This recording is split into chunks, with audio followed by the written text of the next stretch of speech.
Nomination పత్రాలు లాక్కుని దాడి చేస్తే మీసాలు మిలేసి తొడగొట్టాడు మన అంజిరెడ్డి తాత. అంతేకాదు ఏకంగా వైకాపా రౌడీల దాడిలో రక్తం కారుతున్న చివరి ఓటు పడే వరకు ఓటింగ్ బూత్ లో నిలబడారు మన మంజుల గారు. వైసీపీ గూండాలు ఏకంగా వచ్చి కంటి చూపు పోయే విధంగా పొడిచినా ఎత్తిన పసుపు జెండా దించకుండా నిలబడింది మన చెన్నుపాటి గాంధీ.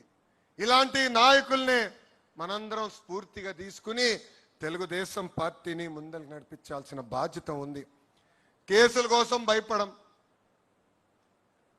ఏనాడు వెనక తిరిగి మనం చూడలేదు. వేదికమైన అనేక నాయకుల్ని అరెస్ట్ చేశారు. మన అచ్చన్న గారు కానివ్వండి, కొల్లు రవి గారు కానివ్వండి, ఇట్లా అనేక మందిని అరెస్ట్ చేసి జైలుకు పంపించిన మనం ఎప్పుడూ వెనక్కి తగ్గలేదు. అందుకే వై నాట్ 175 అంటే చివరికి టీమ్ 11 మిగిలే పరిస్థితి ప్రజలే ఇచ్చారు. 2024 ఎన్నికల్లో అందరం కలిసికట్టుగా రికార్డులు బద్దలు కొట్టాం. భారతదేశ చరిత్రలో ఎప్పుడు జరిగిన విధంగా 94% స్థానాలు మనం కైవసం చేసుకున్నాం. 175 నియోజకవర్గాల్లో 164 స్థానాలు ఎన్డీఏ సొంతం చేసుకుంది.